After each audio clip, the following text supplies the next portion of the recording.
Welcome to your weekly business breakthrough. I am at my family cabin here talking about flow state.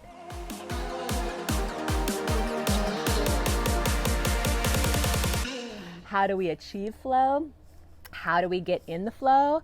How do we use flow in our businesses? So I'm curious for you, what goes on when you are out of flow? There's 4 stages of flow. When scientists have studied athletes and when you start doing research on what really is the flow state, right? Flow defined as in the zone, in the present moment, enjoying what it is that you do. I used to feel this state so often when I would wake up early in the morning to write my book. When I wrote my book, Women Rocking Business, I had a deadline with my publisher, Hay House, and I remember just trusting it's going to get done, and I'd get up every morning, brush my teeth, and then boom, pretty much right in front of the computer writing my book. But it was those early morning hours I would slip into this timeless, creative flow that to me kind of epitomizes flow. I find flow state when I'm surfing.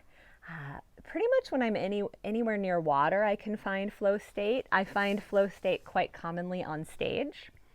I'm curious, what is it for you that puts you in flow state? I know some of you are interested. How do I just get in flow and stay in flow all the time, right? Flow is actually not a state that we're meant to be in all the time, is what scientists have discovered. I mean, we want to be there, but is that realistic? So the 4 stages are struggle. Yes, struggle. We have to get more comfortable with the fact that struggle is a part of life. And then release, and then flow, and then recovery. So write these down because I want to talk about these. Struggle, release, flow, recovery.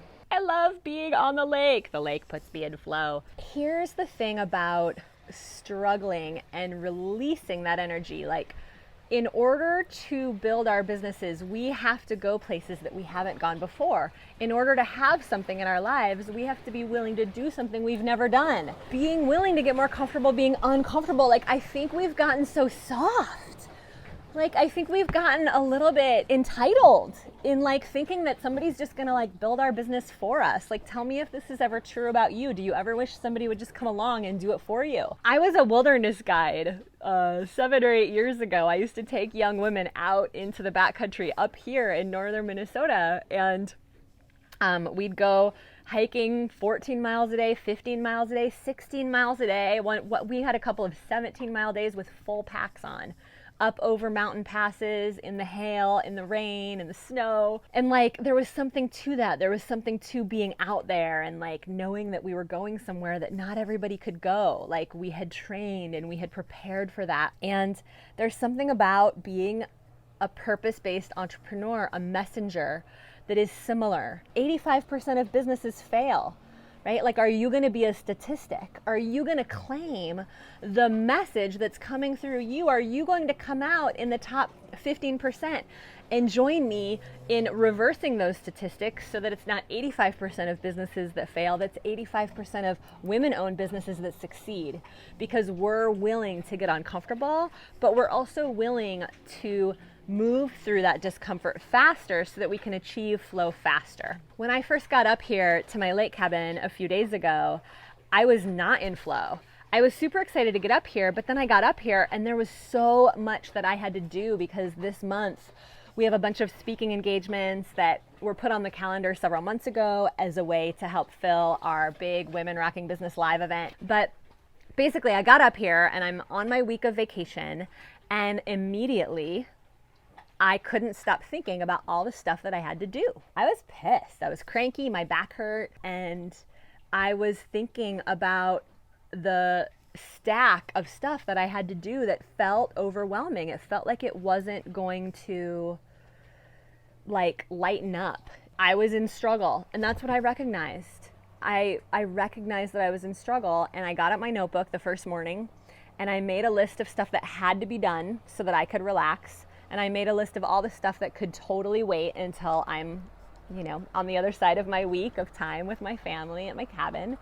And I had a big long cry, just releasing the stress of like travel and life and being a CEO. And you know, there's a yogic saying that says suffering is resisting what is.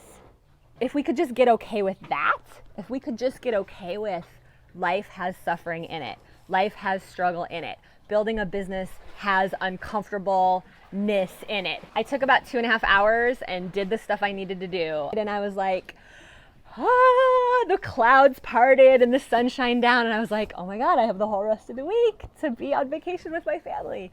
So do you hear what I'm saying? It's like, how can we find the release after the struggle? That's our job. Our job is to find the release, because the release is what gets us into flow. So understanding these 4 states, I really believe, is key to maximizing our potential as entrepreneurs.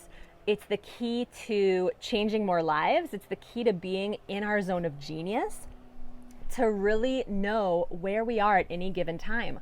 Are we in struggle, resistance, right? What does that look like for you? What is your unique sort of blueprint of struggle? You know, mine oftentimes has to do with if I have any kind of body pain. If my to-do list gets a little bit too long, I can start feeling the resistance, the struggle, the why did I choose this path, right?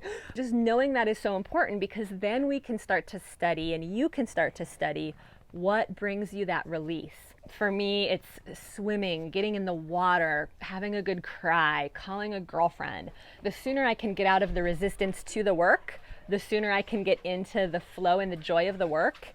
And then I do the work, I make the video, I lead the conference call, and I'm stoked. I love my work. You know, we walk around so often in life going, I have to do this and I have to do that, and I have to. No, we don't. We get to. Like, the fact that we're sitting here even having this conversation, the fact that you're watching me, puts us in something like the top 5% of sort of socioeconomic status, right? Like, think of the people on the planet right now that are struggling to know where their next meal is going to come from, that are living in cardboard boxes, that are, you know, hoping that their children don't die of malaria because of dirty water. Like, really, truly, I just feel so committed to you and I walking in a deep gratitude that this is the life we get to live. We get to make a difference for our clients this time around. We get to figure this out. The awareness that that struggle that we all go through, the part of life, it's something to be mastered. This is a worthy obstacle. Whatever it is that you're going through, say to that thing, this is a worthy obstacle. We're gonna struggle. We've got to figure out what gives us that release. We've got to talk, we've got to vent it out. We've got to talk about it. We can't just sit and internalize the struggle. We've got to let that stuff out, or else it lives in us. Clear the channel to be the message that is coming through us, right? It is our responsibility, it's your responsibility to keep your channel clear for your message to come through, because your clients need you, they're waiting for you. And then we get to be in flow. We get to be in the present moment of what we're doing, the beautiful present moment of enjoying the work, the expression. And then we've got to recover, right? This is what I'm about ready to go do. I have nothing on the books for the next 4 days. Take saunas, get in the lake. I get to recover. I get to learn how to recover so that when I come back to you guys, I'll be juiced up. You want to say hi to my mom? Hello, this is Sage's mom. Isn't she cute? Thank you for being the best part of this incredible tribe, and your clients are waiting for you. They're not just waiting for someone like you, they're actually waiting for you. Mwah.